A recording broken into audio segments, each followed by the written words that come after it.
જય દ્વારકાધીશ મિત્રો આજે જણાવીશું તમને કે કેવી રીતે કોઈ પણ સ્ત્રીને કૂતરીનો જન્મ મળે છે। એક કૂતરીએ જણાવ્યું કે સ્ત્રીને કૂતરીનો જન્મ ક્યારે મળે છે અને દરેક સ્ત્રીએ જીવનમાં કંઈ ને કંઈ બાબતનું ધ્યાન રાખવું જોઈએ। મિત્રો આજે તમને ખૂબ રસપ્રદ અને જ્ઞાનવર્ધક કહાની સંભળાવવા જઈ રહ્યા છીએ, જેને સાંભળીને તમને કંઈક જાણવા મળશે। કોઈની ભક્તિ કે કોઈની શ્રદ્ધાની મજાક ઉડાડનાર વ્યક્તિને ઈશ્વર કેવો દંડ આપે છે, આ કહાની પરથી તમને ખૂબ સારો બોધપાઠ મળવાનો છે। આ કહાની એક વૃદ્ધ ડોશીમાની છે, જે રાત દિવસ ભગવાનની ભક્તિમાં ડૂબેલી રહેતી હતી અને તેના જ પરિવારના લોકો એની શ્રદ્ધા અને વિશ્વાસ અને ભક્તિનો ઢોંગ માનીને તેની મજાક ઉડાડતા હતા। મિત્રો, આ કહાનીને શરૂ કરતા પહેલાં અમારી વિનંતી છે કે તમે આ વિડીયોને અંત સુધી જોડાયેલા રહેજો અને વિડીયો પસંદ આવે તો વિડીયોને શેર કરજો અને વિડીયોને લાઈક કરજો, અને જો હજુ સુધી અમારી ચેનલને સબસ્ક્રાઈબ ન કરી હોય તો અત્યારે જ સબસ્ક્રાઈબ કરી લેજો તથા કોમેન્ટ બોક્સમાં હર હર મહાદેવથી જરૂર લખી દેજો, જેથી ભગવાન ભોલેનાથની કૃપા આપણા સૌ પર નિરંતર બની રહે। ચાલો કરીએ કહાનીની શરૂઆત। ઘણા વર્ષો પહેલાંની આ વાત છે। દેવ શર્મા નામનો એક બ્રાહ્મણ હતો। દેવ શર્મા ખૂબ જ ધાર્મિક અને પૂજાપાઠ કરવામાં રુચિ રાખનાર વ્યક્તિ હતો। તે દરરોજ ગંગાના સ્નાન કરવા જાય અને ગંગા સ્નાન કરી ત્યારે તેને ગંગા નદીના કિનારે બેઠેલી એક કૂતરી મળે છે। તે કૂતરીને દેવ શર્મા કહે છે, એ કૂતરી દેવ શર્માને કહે છે કે હે બ્રાહ્મણ દેવતા, હું એક અધમ યોનિની પ્રાણી છું। મારા ગયા જન્મમાં કેટલાક કુકર્મોના કારણે મને કૂતરીનું શરીર મળ્યું છે। મારે આ શરીરમાં ખૂબ જ કષ્ટ ભોગવવા પડી રહ્યા છે। જો તમે મને તમારા એક દિવસનું પુણ્ય અર્પણ કરી દો અને મારા શરીર પર ગંગાજળનો છંટકાવ કરી દો તો મારો ઉદ્ધાર થઈ જશે અને મને હંમેશા માટે આ નિંદનીય શરીરમાંથી છુટકારો મળી જશે। હે બ્રાહ્મણ દેવતા, મારા પર આટલો ઉપકાર કરી દો। મિત્રો, એક કૂતરીને મનુષ્યની જેમ બોલતા જોઈને દેવ શર્મા અચંબિત થઈ ગયો। દેવ શર્મા તેને પૂછે છે કે શું હું જાણી શકું છું કે તું આ નિંદનીય શરીરમાં કેવી રીતે આવી છો? વિધાતાએ તને કયા પાપના કારણે કૂતરી બનાવીને મોકલી છે? તે એવું તે શું પાપ કર્યું છે કે જેના કારણે તને કૂતરીનું શરીર મળ્યું? મિત્રો, હવે તે કૂતરી પોતાની જીવનની કહાની સંભળાવે છે અને સાથે એ પણ જણાવે છે કે એક સ્ત્રીને કૂતરીની યોનિ કેમ અને ક્યારે મળે છે।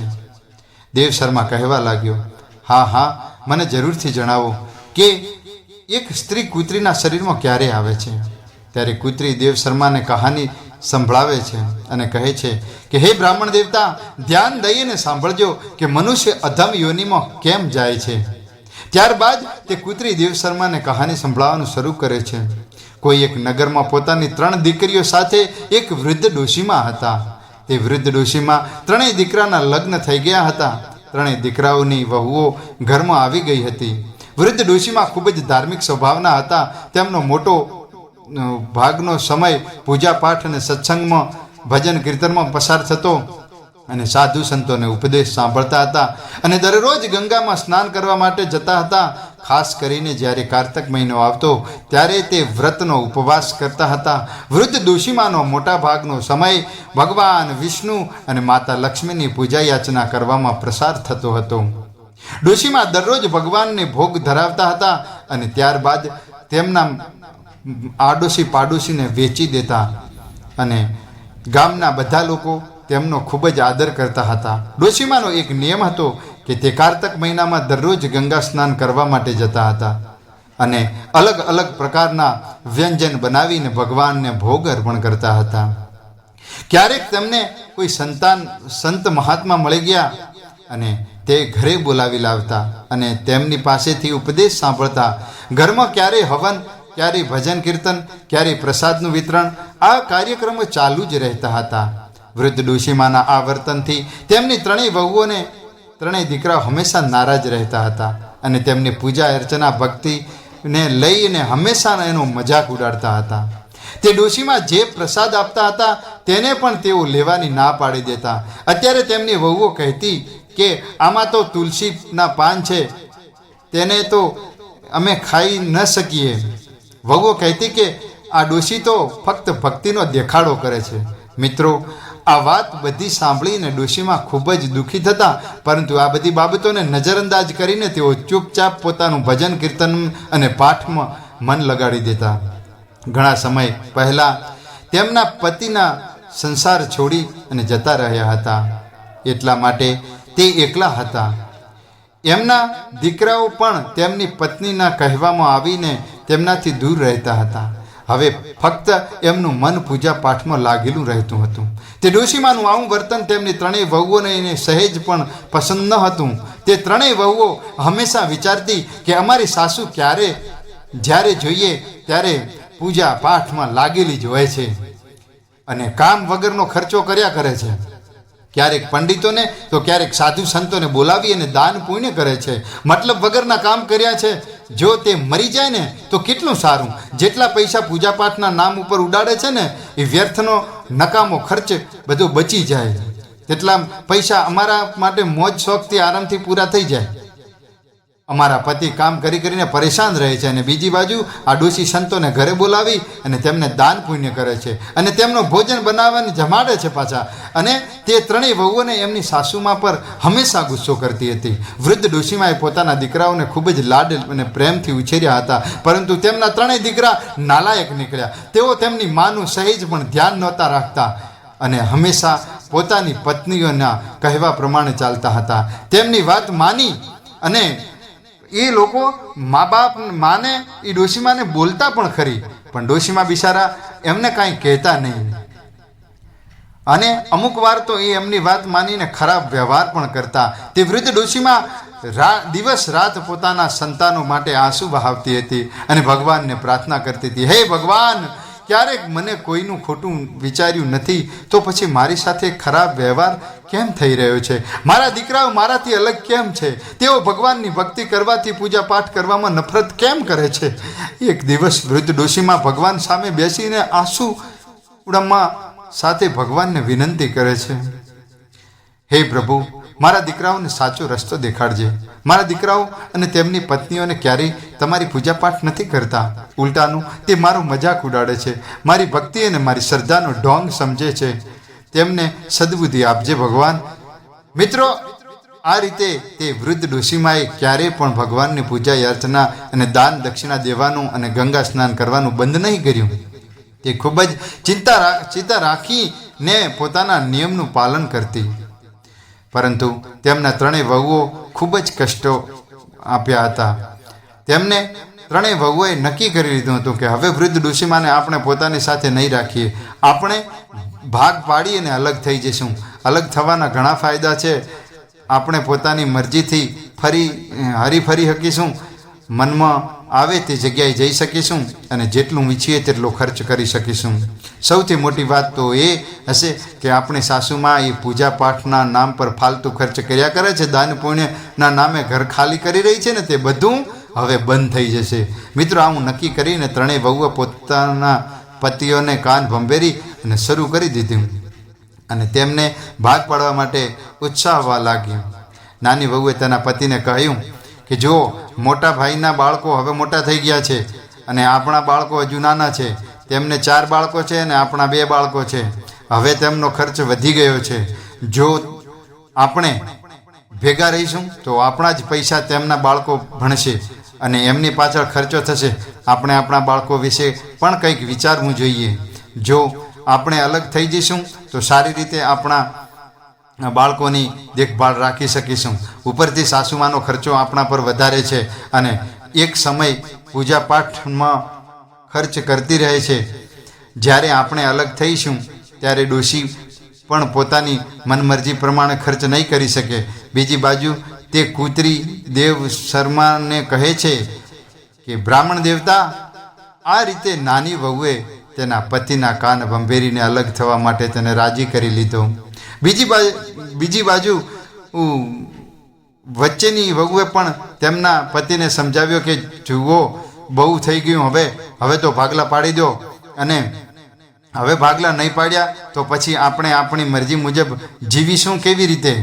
કેટલો બધો ખર્ચ કરવાનો છે હવે એમને અને કેટલો નથી કરવાનો એ બધું આપણે નક્કી કરીશું. સાસુના નખરા અને ખર્ચા હવે સહન નથી થતા. આપણે અલગ રહીને આપણા બાળકોને દેખભાળ કરીશું. તેમને ભણાવવા ગણાવવાની જો ભેગા કરીશું તો આપણે કંઈક કરી શકીશું, નહીંતર શું કરીશું? મિત્રો, વચ્ચેની વહુએ પણ પોતાના પતિના કાન ભરીને તેને પોતાના ભાગ પાડવા માટે રાજી કરી લીધો. બીજી બાજુ મોટી વહુએ પણ તેના પતિના કાન ભંભેરી લીધા અને તેને પણ કહેવા લાગી કે જુઓ, આપણા બાળકો હવે મોટા થઈ ગયા છે, કાલે આપણે તેમના પણ લગ્ન કરવાના હશે અને આવી રીતે આપણે કમાઈને તમારા ભાઈઓ અને તમારા બધા મામાં ખર્ચા કરતા રહીશું તો આપણે આપણા બાળકોને કઈ રીતે આગળ લાવી શકીશું? એટલા માટે આપણે જલ્દીથી હવે ભાગ પાડી દેવા જોઈએ. ત્રણેય વહુએ પોતાના પતિઓને અલગ અલગ રીતે સમજાવીને તેમના મગજમાં ભાગ પાડવાની વાત નાખી દીધી. ત્રણેય ભાઈઓ હવે ભાગ પાડવા માટે તૈયાર થઈ ગયા હતા. ત્રણેય ભાઈઓએ ગામના પંચોને બોલાવી લાવ્યા અને ઘરના ભાગ પાડવાની વાત તેમની સમક્ષ મૂકી દીધી. ત્રણેય વહુઓ પણ ભાગ પાડવા માટે ત્યાં ઉપસ્થિત હતી. ગામના પંચે પોતાનો બધો સામાન અને ધન સંપત્તિ 4 ભાગમાં અલગ અલગ કરી દીધી. 3 ભાગ દીકરાઓને આપી દીધા અને 1 ભાગ વૃદ્ધ ડોશીમાને આપી દીધો. દીકરાઓની સરખામણીમાં વૃદ્ધ ડોશીમાને થોડું ઓછું ધન મળ્યું, કેમ કે વૃદ્ધ ડોશીમા એકલા હતા અને દીકરાઓ પર તેમના મોટા પરિવારને ચલાવવા માટે ભારે બોજ હતો. તે ભાગ પાડવામાં એક વાત બીજી પણ મૂકવામાં આવી કે અને પંચોએ કહ્યું કે જે વૃદ્ધ ડોશીમાને પોતાની સાથે રાખશે, તેમની સંભાળ રાખશે, તે વ્યક્તિ ડોશીમાની સંપત્તિનો પણ ઉપયોગ કરી શકશે, પરંતુ એક શરત હશે કે ડોશીમાને કોઈ પણ પ્રકારનો દુઃખ કે તકલીફ થવી જોઈએ નહીં. મિત્રો, આ સાંભળીને નાની વહુએ સ્પષ્ટ ના પાડી દીધી અને તે કહેવા લાગી કે હું ડોશીમાને અમારી સાથે નહીં રાખું. તેમનો ખર્ચ વધારે છે. તેઓ પૂજા પાઠમાં ખૂબ જ ખર્ચો કરે છે અને દર 3જા દિવસે કોઈને કોઈ સાધુને ઘરે બોલાવી અને ખવડાવે છે ને હોમ હવન કરે છે ને નહીં, સાધુ પાસે ઉપદેશ કરાવે છે ને દાન દક્ષિણા આપે છે અને ઘરનું બધું ધન વેચી નાખે છે. અમારે અમારા બાળકો વિશે પણ વિચારવાનું છે. મિત્રો, આ રીતે વચ્ચેની વહુએ પણ ના પાડી દીધી, પણ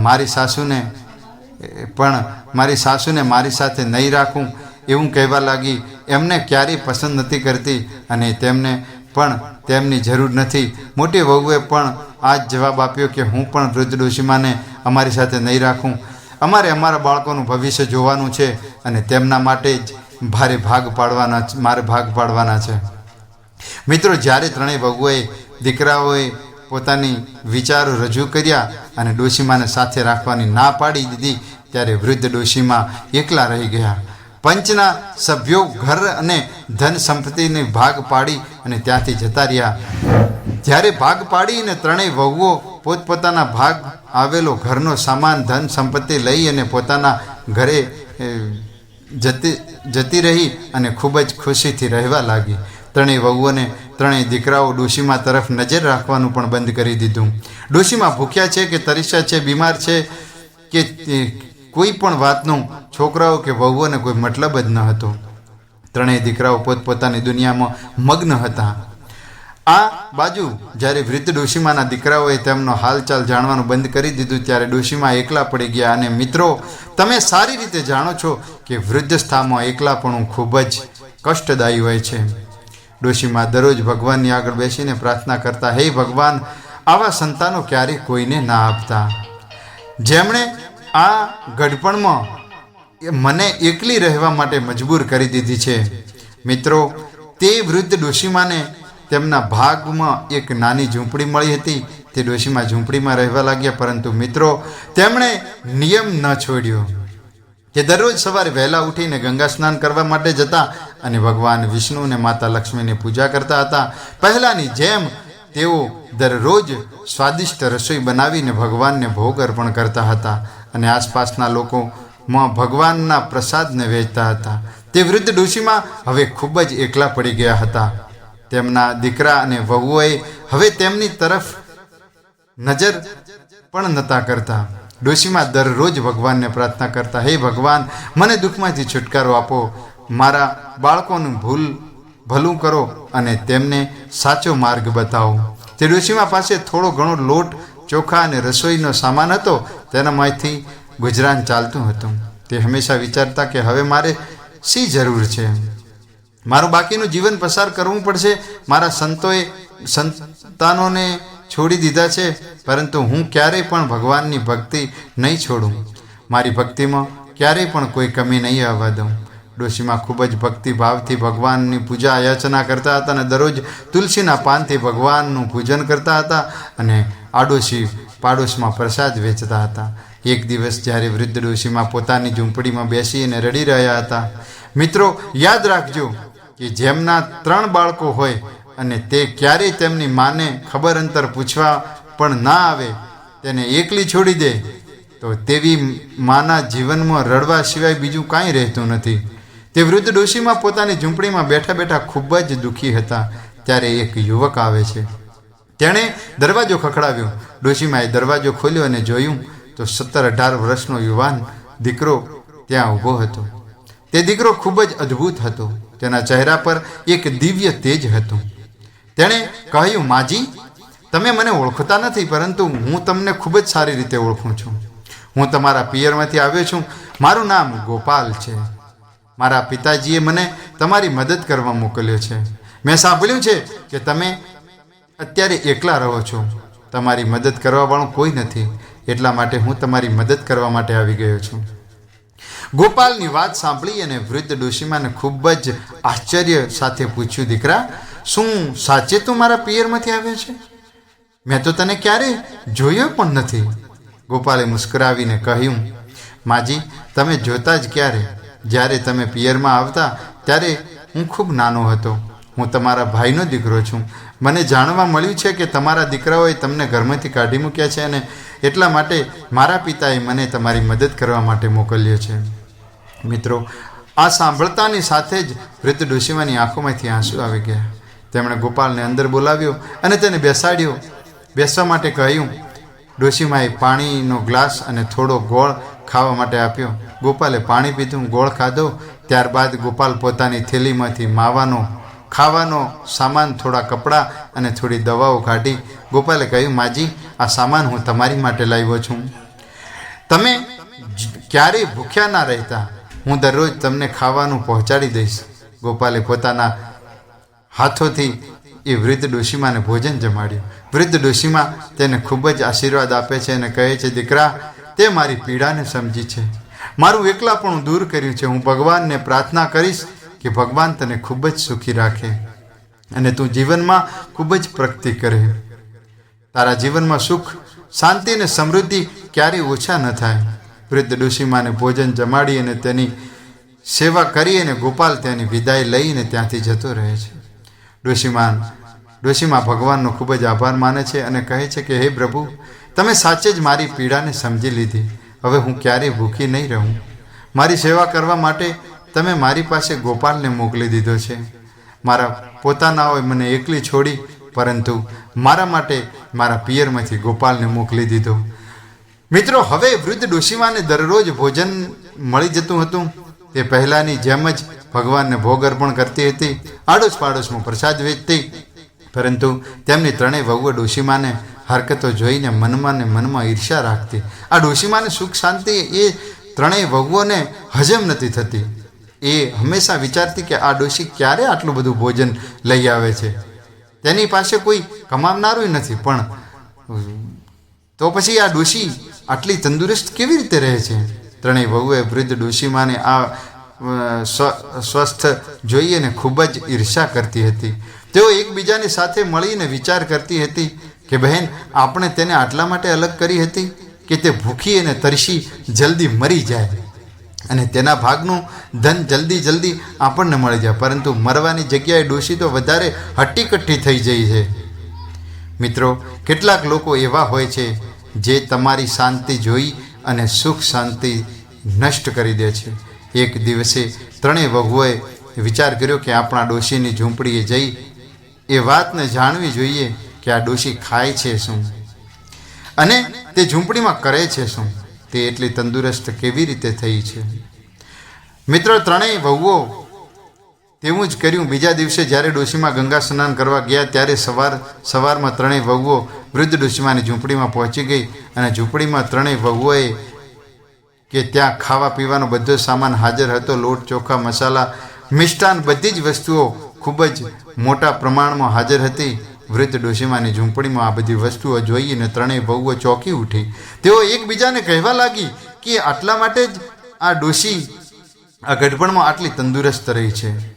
આપણે તો વિચારી રહ્યા હતા કે આ ડોશી ભૂખી મરી જશે, પરંતુ આની ઝૂંપડીમાં ખાવા પીવાની તો સેંકડો વસ્તુઓ હાજર છે. આ ડોશી આટલી ચાલાક નીકળી એવું તો આપણે કોઈ દાડો વિચાર્યું પણ ન હતું. ત્રણેય વહુઓએ આ વિચાર કરી રહી હતી ત્યાં મોટી વહુ કહેવા લાગી, અરે અરે ઊભા રહો, આ ડોશીને જરૂર આ સામાન મારા ઘરમાંથી જ ખેંચ્યો લાગે. આપણે આખો દિવસ કામમાં લાગેલા રહીએ અને આ ડોશી આપણા ઘરમાંથી ચોરી કરીને ઘરનું ભરતી રહે છે. હવે આપણને એ સબક શીખવાડ્યો જ પડશે. વચ્ચેની વહુએ કહ્યું, હા હા, આપણે તેને બરાબર પાઠ ભણાવવો પડશે. નાની વહુએ પણ સંપત્તિ આપીને સાચું કહ્યું, બહેનો હવે આપણે કંઈક કરવું જ પડશે. આ રીતે ત્રણેય વહુઓએ ડોશીમાના ઘરમાં પડેલી ખાવા પીવાની વસ્તુ બધો સામાન ઘરે લઈને જવા માંડે છે. ત્યારે તેમણે જોયું કે ખાવા પીવાના બધા જ સામાનની અંદર તુલસીના પાન ભરેલા હતા. ત્રણેય વહુઓએ ગુસ્સામાં આવી અને તુલસીના પાનને તે વસ્તુઓને કાઢી અને એક ગંદા પાણીમાં નાળામાં ફેંકી દીધા. અને મિત્રો, ત્યારે અજીબ ઘટના ઘટે છે. ત્રણેય વહુઓએ જોયું કે તેમના હાથમાં ધીરે ધીરે કૂતરાની જેમ રંગ બદલવા લાગ્યો છે. આ જોઈને ડરવા લાગી. તે જોર જોરથી ચિલ્લાવા લાગી, પરંતુ તેમની મદદ માટે ત્યાં કોઈ આવ્યું નહીં. અને થોડી જ વારમાં ત્રણેય વહુઓ કૂતરીના સ્વરૂપમાં બદલાઈ ગઈ. મિત્રો, આ જોઈ આખા ગામમાં હડકંપ મચી ગયો. તેમના બાળકો અને તેમના પતિઓએ જ્યારે તેમને જોયા ત્યારે પણ ખૂબ જ હેરાન રહી ગયા. દીકરા કહેવા લાગ્યા, જુઓ પિતાજી, મમ્મીને શું થઈ ગયું? ત્રણેય વહુઓના પતિ સમજી નતા શક્યા આ શું થઈ રહ્યું છે. તેમણે વિચાર્યું કે આ કૂતરીનો ઘરમાંથી રાખીને કે ઘરની બહાર ભગાડવી, પરંતુ તે ઘર છોડવા માટે તૈયાર ન હતી. તેમને પોતાની ભાષામાં કંઈ કહેવાનો પ્રયાસ કરી રહી હતી, પરંતુ કોઈ વ્યક્તિ તેમની વાત સમજી શકતું ન હતું. તેમના બાળકો રડી રહ્યા હતા અને પતિઓને પણ રડવું આવી રહ્યું હતું. તેમણે પોતાના બાળકોને સંભાળતા કહ્યું, દીકરાઓ, હવે કાંઈ પણ કરી શકાય તેમ નથી. અરે તું ગમે તે કરે, પણ હું તારી માને આ કૂતરીના માંથી કઈ રીતે માણસ બનાવું? હવે કાંઈ કરી શકે તેમ નથી. હવે આપણે માજીને આવવાની રાહ જોવી પડશે. કદાચ તે જ આનો ઉપાય જણાવી શકે છે. ગામના લોકો પણ ત્યાં ભેગા થઈ ગયા છે અને વિચારવા લાગ્યા કે આ અનહોની કેવી રીતે થઈ છે. ડોશીમાની ત્રણેય વહુઓ કૂતરી કેમ બની ગઈ? કોઈને પણ કંઈ સમજાવવામાં આવતું નહોતું. વૃદ્ધ ડોશીમા તો તે સમયે ગંગા સ્નાન કરવા ગયા હતા. બધા લોકો ડોશીમાને આવવાની રાહ જોઈ રહ્યા હતા.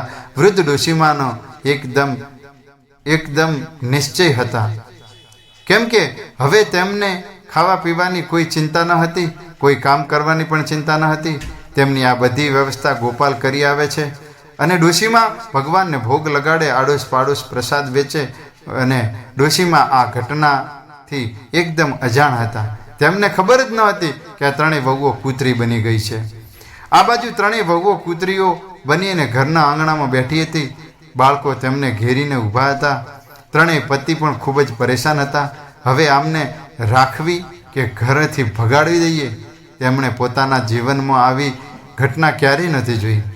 તે ખૂબ જ પરેશાન હતા અને પોતાની માને પાછા આવવાની રાહ જોઈ રહ્યા હતા. ગામના લોકો પણ આ વિચિત્ર ઘટના ઉપર ખૂબ જ હેરાન હતા. બધા લોકો એવું કહી રહ્યા હતા કે આ વૃદ્ધ ડોશીમાની ભક્તિ, તેમની તપસ્યાના કારણે જ કોઈએ કહ્યું હતું કે આ ત્રણેય વહુઓ જરૂર એવું કોઈ પાપ કર્યું હશે કે જેના કારણે આવું એમને ભોગવવું પડ્યું છે. મિત્રો, બીજી બાજુ ગામના કેટલાક લોકો વૃદ્ધ ડોશીમાને ગંગા સ્નાન કરવા માટે ગયા હતા. તેમને જણાવ્યું કે માજી, તમને ખબર નથી કે તમારા ઘરમાં ખૂબ જ અજીબ ઘટના બની છે?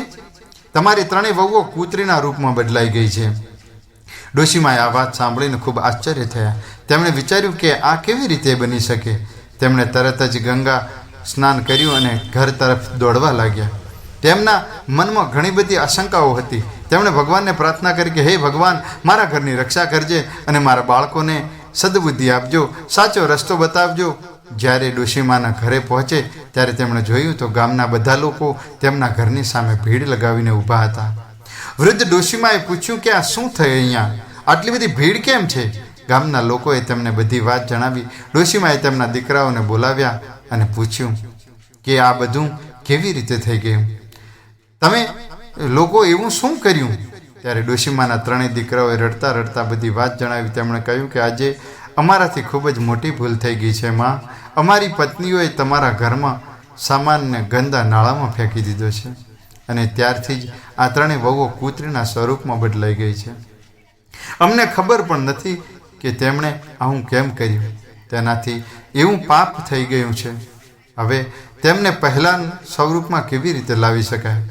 ડોશીમાએ તેમના દીકરાઓને સત્વતા આપી અને કહ્યું ભગવાન બધું સરસ કરી દેશે, તમે ગભરાશો નહીં. ડોશીમાએ ભગવાનને પ્રાર્થના કરી અને ભગવાનની આગળ બધી જ વાત મૂકી દીધી. ભગવાન તો બધું જ જાણતા હતા. ડોશીમાએ વિચાર્યું કે વહુએ પહેલાંના રૂપમાં લાવવા માટે જો કોઈ જાદુ યુક્તિ હશે તો સાધુ મહાત્મા જરૂર કરી દેશે. મિત્રો, તે સમયે એક સંત મહાત્મા ગામમાં આવે છે. ડોશીમાએ તેમને પોતાના ઘરે બોલાવ્યા અને બધી જ વાત વિગતી જણાવી. સાધુ મહાત્માએ ધ્યાનપૂર્વક બધી વાત સાંભળીને કહ્યું કે આ બધું તમારી ભક્તિ અને તપસ્યાનું ફળ છે.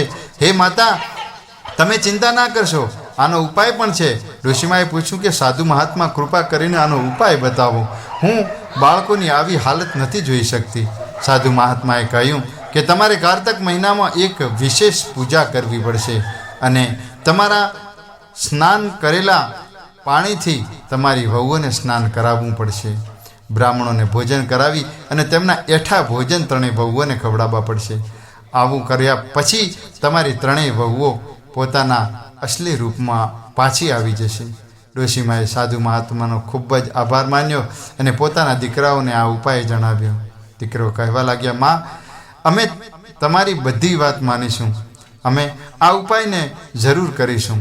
મિત્રો, ડોશીમાએ કારતક સ્નાન આરંભ કરી દીધું અને તેમની પૂજા માટે તેમણે ત્રણેય દીકરાઓને ગામના લોકો પણ હાજર હતા અને દીકરાઓએ ભેગા મળીને પૂજાનો બધો સામાન ભેગો કર્યો અને ભગવાનને ભોગ અર્પણ કરવા માટે વ્યવસ્થા કરી. દરરોજ સવારે ડોશીમા ગંગામાં સ્નાન માટે જતા હતા અને સ્નાન કરેલા પાણી એમાં એક વાસણમાં ભેગું કરી લેતા. ત્યારબાદ તેઓ ડોશીમા ભગવાન વિષ્ણુ અને માતા લક્ષ્મીની પૂજા કરતા હતા. મિત્રો, ડોશીમાની ત્રણેય વહુઓ કૂતરીના રૂપમાં ઘરના આંગણામાં બેસી રહી હતી. ડોશીમાના ત્રણેય દીકરાઓ અને તેમના બાળકો ઘરના બધા જ કામ કરવા પડતા હતા. બાળકોને તેમની માતાની ખૂબ જ યાદ આવતી હતી અને તે હંમેશા રડી રડીને દાદીને કહેતા, દાદીમાં, અમારી માં ક્યારે ઠીક થશે? અમને અમારી માં પાછી જોઈએ છે. વૃદ્ધ ડોશીમાં બાળકોને સ્વતમના આપતા અને કહેતી, દીકરાઓ, ભગવાન બધું સારું કરી દેશે, તમે ધીરજ રાખો અને ભગવાનને પ્રાર્થના કરો કે તમારી માં જલ્દી ઠીક થઈ જાય. મિત્રો, બાળકોને શાંત કરવા માટે આ ડોશીમાં તેમને કહાની સંભળાવતી અને તેમની સાથે સમય પસાર કરતી હતી. ડોશીમાએ પૂજા પાઠ માટે બ્રાહ્મણો બોલાવ્યા અને દીકરાઓએ પણ પોતાના તરફથી પાંચ બ્રાહ્મણોને બોલાવ્યા. આ રીતે કુલ 21 બ્રાહ્મણોને બોલાવવામાં આવ્યા અને બ્રાહ્મણો માટે વિશેષ પ્રકારની રસોઈઓ બનાવવામાં આવી હતી. આ બાજુ કારતક પૂર્ણિમાનો દિવસ આવ્યો અને વૃદ્ધ ડોશીમાએ પોતાના દીકરાઓની મદદ લઈ અને રસોડામાં તૈયારી કરવા માંડી. સવારમાં બધા જ બ્રાહ્મણોને આમંત્રણ કરવામાં આવ્યા અને તેમને વિશેષ વ્યંજન બનાવીને પોતાના હાથે ભોજન કરાવડાવ્યું. બ્રાહ્મણોને ભોજન કરાવ્યા બાદ વૃદ્ધ ડોશીમાએ તેમના ચરણ સ્પર્શ કર્યા અને દક્ષિણા આપી અને ભગવાનને પ્રાર્થના કરી કે હે ભગવાન, મારી વહુઓને જલ્દી ઠીક કરી દેજો, તેઓ ફરીથી તેમના પહેલા જ રૂપમાં આવી જાય. ડોશીમાએ તેમના કારતક મહિનાનું સ્નાનનું ફળ તેમની વહુઓને આપી દીધું અને બ્રાહ્મણોએ તૃપ્ત થઈને ભોજન કર્યું અને વૃદ્ધ ડોશીમાને આશીર્વાદ આપ્યા કે તેમણે કહ્યું, માજી, તમારી પૂજા અને તપસ્યાનું આ સફળ થઈ છે અને ભગવાન તમારી પ્રાર્થના જરૂર સાંભળશે. આ રીતે આશીર્વાદ આપી અને બ્રાહ્મણો ત્યાંથી જતા રહ્યા. આ બાજુ તે ડોશીમાં તેમની ત્રણેય વહુઓને બોલાવી. હવે ત્રણેય વહુઓ જે કૂતરીના રૂપમાં હતી તે બ્રાહ્મણીઓએ બાકી રાખેલા ભોજનને ભગવાનને અર્પણ કરેલો ભોગ ખૂબ જ પ્રેમથી ખાવા લાગી. ડોશીમાએ એમના ઉપર ગંગાજળ છાંટ્યું અને તેમને પોતે કરેલા સ્નાનમાંથી પાણીથી નવડાવ્યા. મિત્રો, જેવું જ ગંગાજળ ડોશીમાએ કરેલા સ્નાનનું પાણી તેમની વહુઓ પર છાંટવામાં આવ્યું તે તરત જ ચમત્કાર થયો અને ધીરે ધીરે ત્રણેય વહુઓ પોતાની અસલ રૂપમાં આવવા લાગી. ત્રણેય વહુઓના ચહેરા પર પશ્ચાતાપ હતા, આંસુ હતા. ત્રણેય વહુઓ પોતાની સાસુમાના પગમાં પડી અને રડવા લાગી અને કહેવા લાગી, સાસુમા, અમને માફ કરી દો. અમે તમારી સાથે ખૂબ જ અત્યાચાર કર્યો છે અને તમને અમને અમારા જ કર્મોની સજા મળી ગઈ છે. હવે અમે તમને ક્યારેય કોઈ કષ્ટ નહીં પહોંચાડીએ અને હંમેશા તમારી સેવા કરીશું. વૃદ્ધ ડોશીમાએ ત્રણેય દીકરાની વહુને ગળે લગાડીને કહ્યું કે ભગવાન તમારા ગુના માફ કરી દીધા છે. હવે તમે ત્રણેય સાચા દિલથી ભગવાનની ભક્તિ કરો અને પોતાના કર્મોમાં સુધારો. ત્રણેય વહુઓને પોતાની સાસુમાએ વચન આપ્યું કે હવેથી તે દર કારતક મહિનામાં સ્નાન પૂજા કરશે અને ક્યારેય તેમની વૃદ્ધ ડોશીમાનું અપમાન નહીં કરે. આ રીતે ઘરના બધા જ સભ્યો ભેગા મળી અને ભગવાનની પૂજા કરી. આડોશ પાડોશમાં ભગવાનને અર્પણ કરેલો પ્રસાદ વેચ્યો.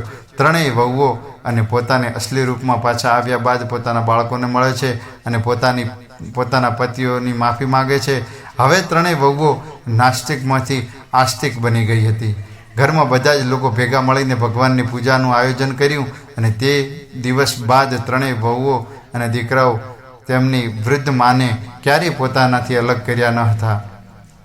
વૃદ્ધ ડોશીમાએ પોતાના દીકરાઓ અને વહુઓને સમજાવ્યું કે ભક્તિ અને સેવાનું મહત્ત્વ હોય છે. આપણે દર વર્ષે કારતક સ્નાન કરીશું અને ભક્તિભાવપૂર્વક જીવન જીવીશું. વચ્ચેની વહુએ પણ તેમની સાસુમાને કહ્યું, માજી, અમને માફ કરી દો. અમે તમારી ખૂબ જ ખરાબ વ્યવહાર કર્યો છે. હવે અમે તમારી ખૂબ જ સેવા કરીશું અને તમારી સાથે ભગવાનની પૂજા પણ કરીશું. નાવની વહુએ પણ એવું જ કહ્યું અને બધા ભેગા મળી અને આપણે તમને કોઈ તકલીફ નહીં પડવા દઈએ. આપણે દર વર્ષે કારતક સ્નાન કરીશું. અને મિત્રો, ડોશીમાં ખૂબ જ ખુશ થયા, પોતાના બાળકોને આશીર્વાદ આપે છે અને હવે ઘરમાં બધા જ હળી મળી અને રહેવા લાગ્યા છે. બીજા વર્ષે કારતક માસની પૂર્ણિમાનો દિવસ આવવા લાગ્યો અને બધા જ સભ્યો ભેગા મળી અને એક વિષય પૂજાનું આયોજન કર્યું. ઘરને શણગાર સજ્યો અને ભગવાન વિષ્ણુ અને માતા લક્ષ્મીના વિશેષ આરાધના કરવામાં આવી. ત્રણેય વહુઓએ સવારે વહેલા ઉઠીને ગંગા સ્નાન માટે જાય છે અને સ્નાન કર્યા બાદ ભગવાનને ભોગ અર્પણ કરે છે. અને ડોશીમાં એ શીખવાડ્યું કે કેવી રીતે તુલસીના પાનનો ઉપયોગ કરવાનો અને ભગવાનનો ભોગ કેવી રીતે લગાડવાનો. ડોશીમાએ શીખવાડ્યું તુલસીના પાનને દિવ્ય શક્તિ હોય છે અને તુલસી ભગવાનને ખૂબ પ્રિય હોય છે. આપણા સાચા મનથી તુલસીની પૂજા કરવી જોઈએ અને ક્યારેય પણ તુલસીનો અનાદર કરવો જોઈએ નહીં. તુલસી માતા ભગવાનને પણ પ્રિય છે. વિચારો કે તુલસી તે પોતાના મસ્તક પર બેસાડીને રાખે છે તો ભગવાનને તુલસી માતાએ કીચડમાં કેવી રીતે જોઈ શકે. ભગવાનની અસીમ કૃપાથી ડોશીમાના પરિવારમાં હવે સુખ શાંતિ અને સમૃદ્ધિ આવી ગઈ હતી. ત્રણેય ભાઈઓ વેપાર ધંધો હવે ખૂબ જ સારી રીતે ચાલી રહ્યો હતો અને ઘરમાં ખુશીનો માહોલ હતો. હવે ત્રણેય વહુઓ પણ પોતાની સાસુની ખૂબ જ સારી રીતે સેવા કરતી હતી અને દરેક કામમાં તેમની મદદ પણ કરતી હતી. ત્રણેય ભાઈઓએ પણ પોતાના માને વચન આપ્યું કે હવે તેઓ ક્યારેય પણ તેમને એકલા નહીં છોડે અને હંમેશા એમની સેવા કરશે. બીજી બાજુ કૂતરી દેવ આ બ્રાહ્મણને કહે છે કે હે બ્રાહ્મણ દેવ, જે લોકો આ પ્રકારના કર્મ કરે છે, જે લોકો ભગવાનને ભોગ લગાવવાની સામગ્રી અપવિત્ર કરે છે, ભગવાનના ભક્તોનું અપમાન કરે છે, તેમનો મજાક ઉડાડે છે, તેમને પૂજા પાઠ કરવાનો ઢોંગ સમજે છે, જે ભગવાનને અર્પણ કરેલા ભોગને ગંદા પાણીના નાળામાં ફેંકી દે છે, તેમના પગમાંથી જે પ્રસાદ કચડે છે, તેવા લોકોને કૂતરો કે કૂતરીના દેહમાં પામે છે. હવે દેવ શર્મા તે કૂતરી એ પૂછ્યું કે તે એવો કયો અપરાધ કર્યો કે જેના કારણે તારે આ કૂતરીની યોનિમાં આવવું પડ્યું. ત્યારે તેણે જણાવ્યું કે બ્રાહ્મણદેવ, ગયા જન્મમાં મેં મારા પતિનો અનાદર કર્યો અને મારા પતિ હોવા છતાં પણ બીજા પુરુષો સાથે વિલાસ કર્યો હતો. વાત વાતમાં તે પતિ પર ગુસ્સો કરી અને તેમનું અપમાન કરતી, હંમેશા બીજાના ઘરોમાં બેઠક રાખતી હતી. મેં મારા જીવનમાં કેટલાય પરપુરુષો સાથે શારીરિક સંબંધો બાંધ્યા હતા, જેના કારણે મને આ જન્મમાં કૂતરીનો દેહ મળ્યો છે.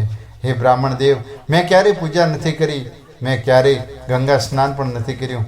ઉલટાના લોકોથી ઈર્ષા રાખતી હતી અને તેનો મજાક ઉડાડતી હતી. જો મને તમે તમારા એક દિવસનો ગંગા સ્નાનનું પુણ્ય આપી દો અને મને ગંગાજળથી સ્નાન કરાવી દેશો તો હું બધા પાપોમાંથી મુક્ત થઈ જઈશ, મારો ઉદ્ધાર થઈ જશે. મિત્રો, કૂતરીની આ વાત સાંભળ્યા બાદ દેવ શર્માએ તરત જ પોતાના એક દિવસનું ગંગા સ્નાનનું ફળ કૂતરીને આપી દીધું અને તેને ગંગાજળમાં સ્નાન કરાવડાવી દીધું. જોત જોતામાં કૂતરી એક સુંદર અપ્સરા રૂપમાં બદલાઈ ગઈ અને દિવ્ય દેહમાં એને પ્રાપ્ત થયો અને ભગવાનના ધામમાં પહોંચી ગઈ. મિત્રો, આ કહાનીમાંથી શીખવા મળી આવતી વાત એ છે કે આપણે ક્યારેય પણ કોઈની પૂજા પાઠ કરનારા, કોઈ ધર્મ કે ધાર્મિક કામ કરવાવાળાની ક્યારેય ટીકા ન કરવી જોઈએ અને ક્યારેય તેમને દેવી દેવતા કે પૂજા પાઠનું અપમાન ન કરવું જોઈએ. બીજી વાતમાં કે મા બાપના વૃદ્ધ થવા પર ક્યારેય પણ તમને પોતાની અલગ કરવા ના જોઈએ. ભગવાનને પ્રાર્થના કરવી જોઈએ અને અર્પણ કરેલી પ્રસાદીને ક્યારેય પગ નીચે કચડવી જોઈએ નહીં, નહીં તો પરમાત્મા ક્રોધના ભોગી બનવું પડશે. અને યાદ રાખજો, પરમાત્માની લાઠી એવી છે જે દેખાતી નથી પણ દર્દ પણ ઘણું આપે છે. તો મિત્રો, આ કહાની પરથી તમે શું શીખ્યા અને તમને આ કહાની કેવી લાગી કોમેન્ટ બોક્સમાં જરૂર જણાવજો. આ વિડીયો પસંદ આવ્યો હોય તો વિડીયોને લાઇક કરી શેર કરજો અને અમારી ચેનલ પર નવા હો તો ચેનલને સબસ્ક્રાઈબ કરજો. જય જય જય દ્વારિકાધીશ.